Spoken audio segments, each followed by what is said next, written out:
पंजाब न हिंदू न मुसलमान है, पंजाब जिए गुरुओं के नाम है।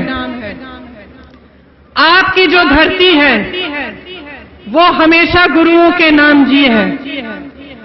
अगर गुरु ग्रंथ साहब को पंजाब से जुदा किया तो पंजाब की आत्मा चली जाएगी। इन्हीं के साथियों ने अपने राजनीतिक लाभ के लिए, अपने वोटों को बटोरने के लिए गुरु ग्रंथ साहब तक का निरादर किया। अस्सलाम वालेकुम दोस्तों, की हाल चाल है। उम्मीद करने सारे दोस्त वीर भरा खैरियत नाल होणगे। दोस्तों, इनके अंदर कोई शक नहीं कि अनएम्पलॉयमेंट या इन्फ्लेशन की वजह तो पंजाब की बहुत सारी यूथ दूसरे कंट्रियां नूं माइग्रेट कर रही है तो कुछ गौरमेंट दीयां पॉलिसियां भी ऐसियां ने कि जिंदी वजह तो पंजाब नूं चंगा रगड़ा फिरिया। लेकिन बहुत सारे दोस्तों ऐसे लीडर भी पंजाब के अंदर हैगे ने जो कि दर्दे दिल रखते हैं पंजाब के बारे, किसानों के बारे। कांग्रेस पार्टी के एक बहुत बड़ी लीडर दोस्तों जिन्हों का नाम है प्रियंका गांधी, जो कि राहुल गांधी जी की सिस्टर है, वो पंजाब के बारे ईवन के गुरु ग्रंथ साहब के बारे, गुरुआं के बारे एक ऐसी स्पीच कर रही है कि जिन्हों देख के पंजाबियों के, सिखां के या पंजाब के अंदर वसन वाले मुसलमानों के दिल खुश हो जाएंगे। किस तरह उन्होंने गुरु ग्रंथ साहब की बेअदबी के खिलाफ तकरीर की गुरुआं के हवाले दे नाल कि फिर उन्होंने ये भी दसिया कि बाबा गुरु नानक जी ने 13-13 किस तरह तोलिया तो मोदी या गौरमेंट जी अजकल है किस तरह तो। आप सबका भी इस सभा में बहुत बहुत स्वागत। तो बहनों और भाइयों, सबसे पहले तो बोले सानियाल। यहाँ आकर मुझे बहुत खुशी हुई। मेरा घरवाला पंजाबी है।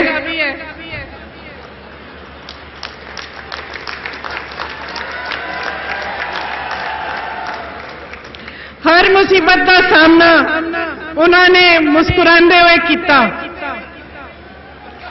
मैं पंजाबियों की धरती ते पंजाबी कौम नूं सलाम कर दिया। पंजाबी कौम हर मुश्किल का सामना डट के कर दी है ते सदा खुश रह के चढ़दी कला विच रहिंदी है। अब मैंने अपनी पंजाबी शो ऑफ कर दी, पूरा भाषण हिंदी में दूंगी। सुना है कल प्रधानमंत्री जी आए थे और सुना है कि इसी मैदान में उनकी मीटिंग लगी और ये भी सुना कि उनके झूठों के सिलसिले का जवाब भटिंडा के आसमानों ने दे दिया।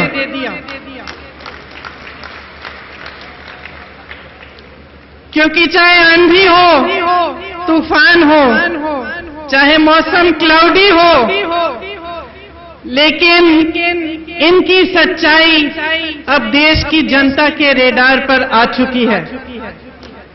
आपके सामने तमाम प्रचार करते हैं, झूठ कहते हैं, बड़ी बड़ी बातें करते हैं, बड़े बड़े वादे करते हैं। अगर आप इनका प्रचार सुने और माने, आपको लगेगा कि इस देश में 70 सालों से कोई विकास नहीं हुआ, कि सिर्फ 5 सालों में सारा विकास हो चुका। लेकिन आप भटिंडा के वासी हैं। भटिंडा सबसे बड़ा मिसाल है कि 70 सालों में इस देश का कितना विकास हुआ। ये उद्योगों का केंद्र है, fertiliser, cement, thermal power, textile का केंद्र है, कपास और गेहूं की सबसे बड़ी मार्केट है, दूध उत्पादन का केंद्र है, आर्मी की कंटोनमेंट है यहाँ। और ये सारा विकास इनसे पहले हुआ। शायद इनका खुद का रेडार सबसे पहले अपने वचनों पे होना चाहिए। 2014 में इन्होंने आपसे कहा कि 15 लाख रुपए आपके खातों में डालेंगे। किसी के खाते में 15 लाख रुपए आए? नहीं आए। कहा था कि किसानों की आय दुगनी होगी। आपकी आय दुगनी हुई? कहा था कि महंगाई को घटाएंगे, क्या महंगाई घटी? आपको कहा था कि नौजवानों के लिए हर साल 2 करोड़ रोजगार बनाए जाएंगे, क्या बने? नहीं बने। बहनों और भाइयों, इनके शासन में 5 करोड़ रोजगार घटे। इनकी नोटबंदी की एक नीति से 50 लाख रोजगार घटे। इनके शासन में 24 लाख सरकारी रोजगार खाली पड़े हैं। ना आपको 15 लाख रुपए मिले, ना किसानों की आमदनी दुगनी हुई, ना किसी के लिए रोजगार बना, बल्कि देश भर में घूमते हुए जो किसान मुझसे मिलता है वो पीड़ा में डूब रहा होता है। आज कर्ज की वजह से 12,000 किसानों ने आत्महत्या की है। इनके शासन में 12,000 किसानों ने आत्महत्या की।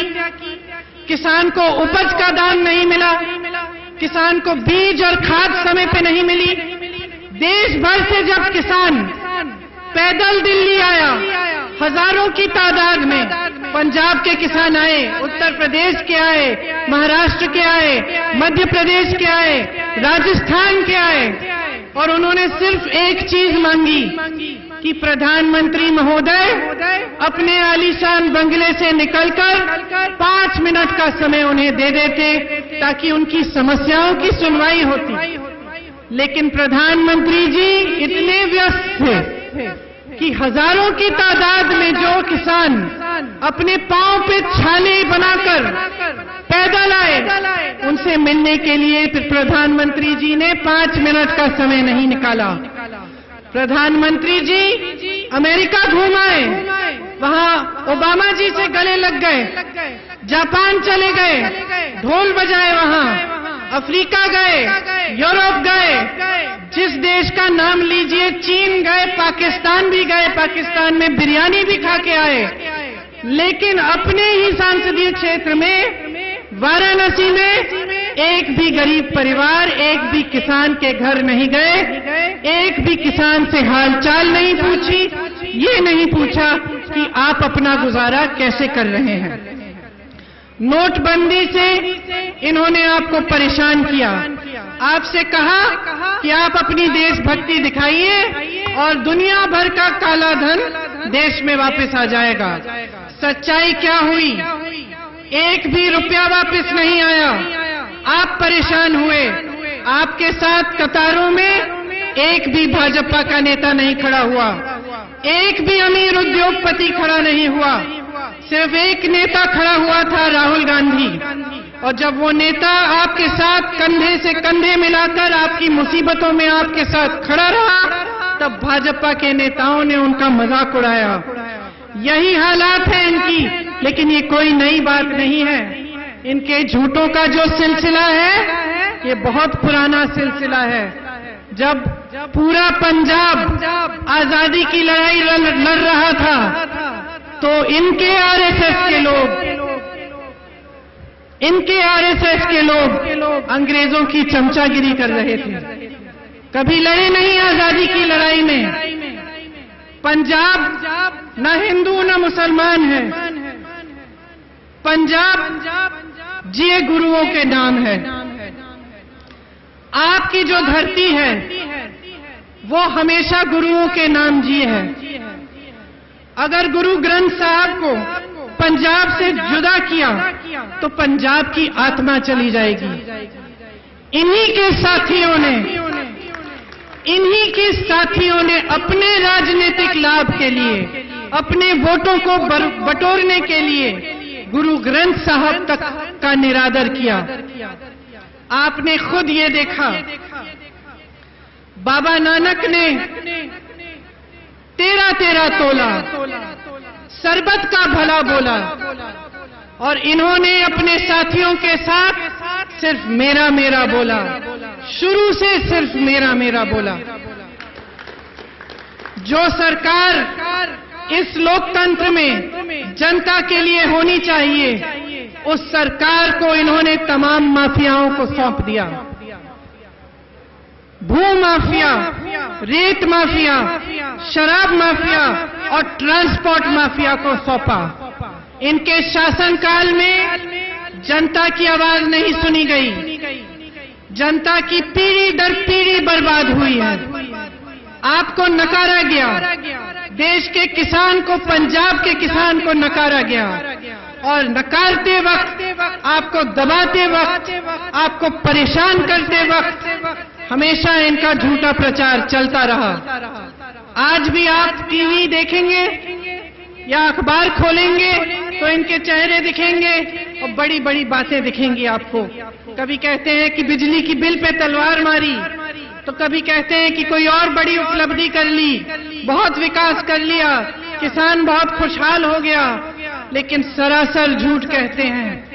आज अगर पंजाब चिट्टा के वजह से तड़प रहा है तो ये इन्हीं की सरकारों की बदौलत है।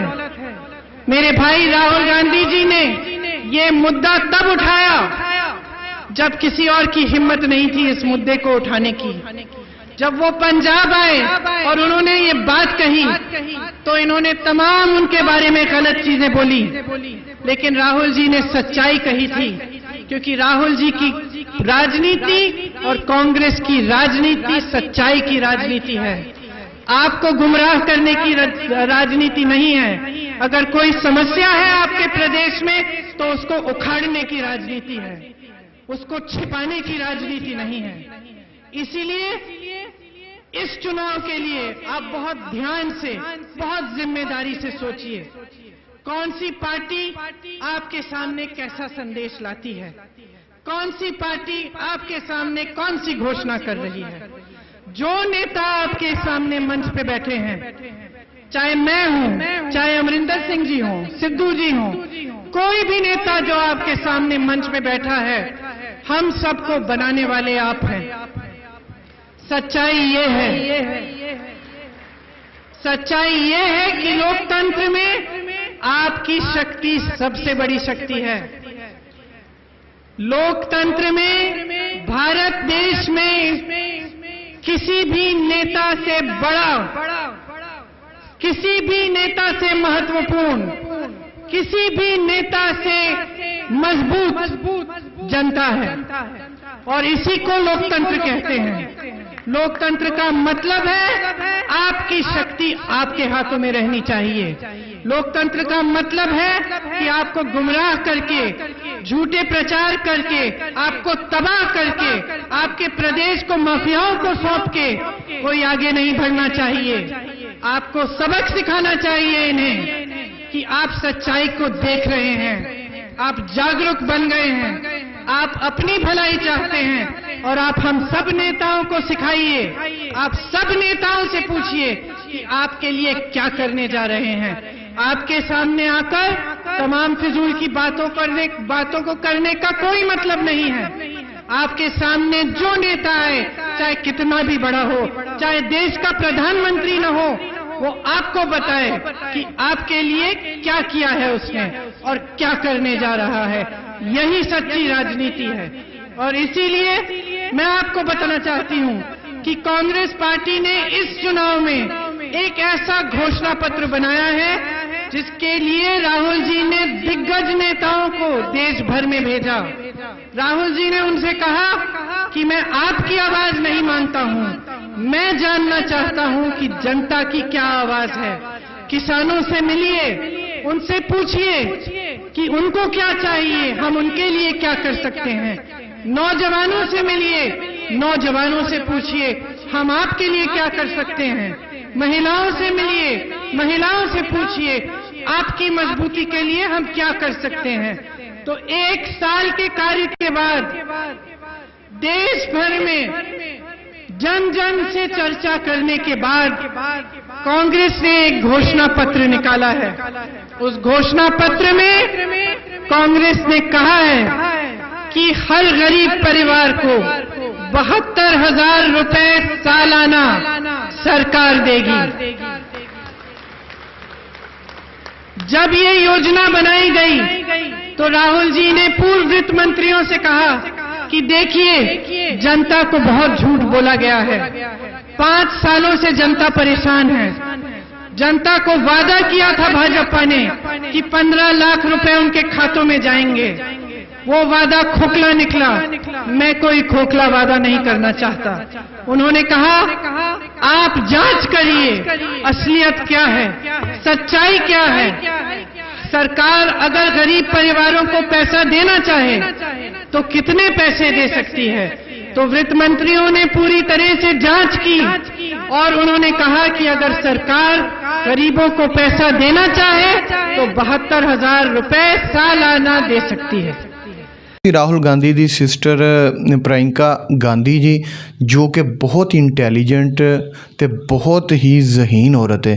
ਯਕੀਨ ਕਰੋ ਮੈਂ ਪਾਕਿਸਤਾਨ 'ਚ ਬੈਠਾ ਤੇ ਮੈਂ ਐਸੀ ਸਪੀਚ ਐਸੀ ਤਕਰੀਰ ਅੱਜ ਤੱਕ ਨਹੀਂ ਸੁਣੀ ਤੇ ਜਿਨੇ ਮੈਨੂੰ ਇੱਕ ਵਾਰੀ ਮਤਲਬ ਖੁਸ਼ ਕਰ ਦਿੱਤਾ ਕਿ ਕਿੰਨੇ ਅੱਛੇ ਤਰੀਕੇ ਦੇ ਨਾਲ ਕਿਸਾਨਾਂ ਦੇ ਹੱਕ ਦੇ ਵਿੱਚ ਪੰਜਾਬ ਦੇ ਹੱਕ ਦੇ ਵਿੱਚ ਬੋਲ ਰਹੀ ਹੈ। ਬਲਕਿ ਉਹਨਾਂ ਨੇ ਆਖਿਆ ਕਿ ਜਿਹੜੀ ਹਾਲੀਆ ਹਕੂਮਤ ਚੱਲ ਰਹੀ ਹੈ, ਮੋਦੀ ਦੀ ਜਿਹੜੀ ਹਕੂਮਤ ਚੱਲ ਰਹੀ ਹੈ, ਬਾਬਾ ਗੁਰੂ ਨਾਨਕ ਜੀ ਨੇ 13 ਵੰਡਿਆ 13 ਤੋਲਿਆ ਸੀ, ਇਹ ਮੇਰਾ ਤੋਲਦੇ ਪਏ ਨੇ। ਕਿਆ ਬਾਤ ਹੈ।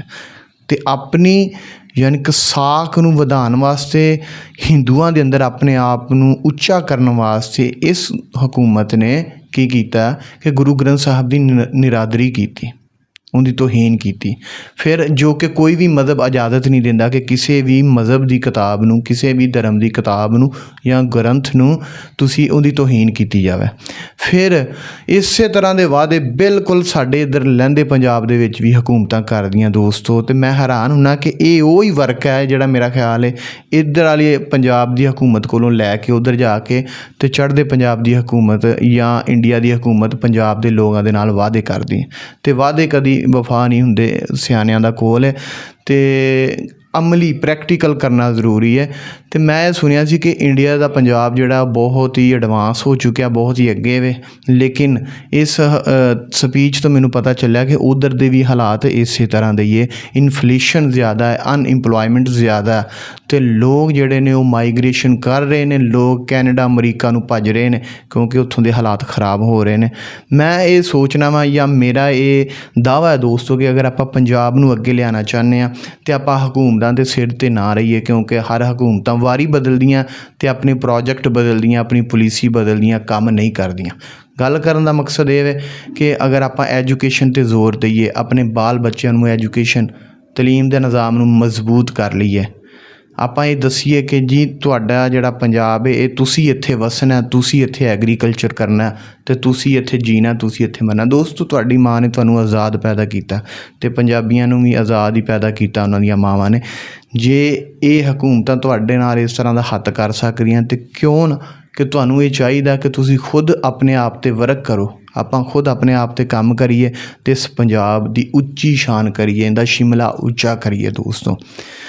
ਲਹਿੰਦਾ ਪੰਜਾਬ ਹੋਵੇ ਜਾਂ ਚੜ੍ਹਦਾ ਪੰਜਾਬ ਹੋਵੇ, ਪੰਜਾਬ ਪੰਜਾਬ ਹੀ ਹੈ। ਪੰਜਾਬੀ ਬੋਲੀ ਦੇ ਨਾਲ ਸਾਨੂੰ ਪਿਆਰ ਹੈ, ਪੰਜਾਬੀ ਲੋਕਾਂ ਦੇ ਨਾਲ ਪਿਆਰ ਹੈ, ਪੰਜਾਬੀ ਰਹਿਣ ਸਹਿਣ ਦੇ ਨਾਲ ਸਾਨੂੰ ਪਿਆਰ ਹੈ। ਲੇਕਿਨ ਜਦੋਂ ਇਹ ਅੰਨ੍ਹੇਵਾਹ ਜਿਵੇਂ ਲਹਿੰਦੇ ਪੰਜਾਬ ਦੇ ਅੰਦਰੋਂ ਅੰਨ੍ਹੇਵਾਹ ਲੋਕ ਸਾਊਦੀਆਂ ਨੂੰ ਜਾ ਰਹੇ ਨੇ, ਅੰਨ੍ਹੇਵਾਹ ਲੋਕ ਦੁਬਈ ਨੂੰ ਜਾ ਰਹੇ ਨੇ, ਚੜ੍ਹਦੇ ਪੰਜਾਬ ਦੇ ਕੈਨੇਡਾ ਨੂੰ, ਅਮਰੀਕਾ ਨੂੰ ਜਾ ਰਹੇ ਨੇ ਅਤੇ ਇਹ ਬੜੀ ਇੱਕ ਆਉਣ ਵਾਲੀ ਨਸਲ ਦੇ ਵਿੱਚ ਦੋਸਤੋ ਬੜਾ ਗੈਪ ਆ ਗਿਆ। ਮੈਂ ਤਾਂ ਇਹ ਸੁਣਿਆ ਕਿ ਚੜ੍ਹਦੇ ਪੰਜਾਬ ਦੇ ਅੰਦਰ ਸਿਰਫ ਵਡੇਰੇ ਹੀ ਰਹਿ ਗਏ ਨੇ, ਜਵਾਨ ਤੁਹਾਨੂੰ ਕੋਈ ਨਜ਼ਰ ਆਉਂਦਾ, ਲੇਬਰ 'ਤੇ ਤੁਹਾਨੂੰ ਕੋਈ ਲੱਭਦਾ ਨਹੀਂ।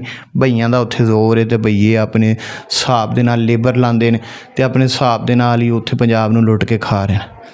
ਸਰਕਾਰਾਂ 'ਤੇ ਆਪਾਂ ਯਕੀਨ ਨਾ ਕਰੀਏ ਅਤੇ ਇਹ ਜਿਹੜੀ ਬੀਬੀ ਜੀ ਨੇ ਇਹਨਾਂ ਨੇ ਬੜੀ ਬਾਕਮਾਲ ਤਕਰੀਰ ਕੀਤੀ, ਬੜੀ ਬਾਕਮਾਲ। ਮੈਂ ਇਹ ਮੰਨਣਾ ਵਾ ਕਿ ਇਹਨਾਂ ਦੇ ਅੰਦਰ ਦਰਦ ਹੈ, ਦਿਲ ਦੇ ਅੰਦਰ ਦਰਦ ਹੈ ਪੰਜਾਬ ਵਾਸਤੇ, ਕਿਸਾਨਾਂ ਵਾਸਤੇ, ਕਿਸਾਨ ਅਤੇ ਪੰਜਾਬ ਦੇ ਲੋਕਾਂ ਵਾਸਤੇ।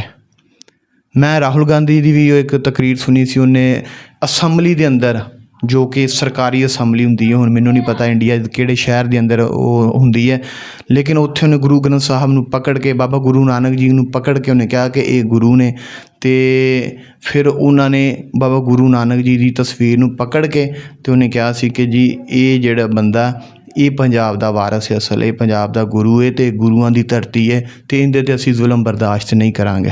ਫਿਰ ਉਹਨੇ ਇਹ ਵੀ ਕਿਹਾ ਸੀ ਕਿ ਗੁਰੂ ਗ੍ਰੰਥ ਸਾਹਿਬ ਦੀ ਤੋਹੀਨ ਸਾਨੂੰ ਕਾਬਿਲ ਕਬੂਲ ਨਹੀਂ ਹੈਗੀ, ਜੋ ਕਿ ਬਿਲਕੁਲ ਹੀ ਗਲਤ ਚੀਜ਼ ਹੈ। ਮੈਂ ਵੀ ਇਹ ਚੀਜ਼ ਨੂੰ ਮੰਨਦਾ ਮੈਂ ਕਿ ਜਿਤਨੇ ਵੀ ਧਰਮ ਹੈ ਉਹਨਾਂ ਦੀਆਂ ਕਿਤਾਬਾਂ ਦੀ ਰਿਸਪੈਕਟ ਜ਼ਰੂਰੀ ਹੈ। ਉਮੀਦ ਹੈ ਦੋਸਤੋ ਤੁਹਾਨੂੰ ਵੀਡੀਓ ਪਸੰਦ ਆਈ ਹੋਣੀ। ਅਗਰ ਪਸੰਦ ਆਈ ਚੈਨਲ ਨੂੰ ਜ਼ਰੂਰ ਸਬਸਕ੍ਰਾਈਬ ਕਰੇ ਜੀ। ਅੱਲਾਹ ਨਿਗਹਿਬਾਨ।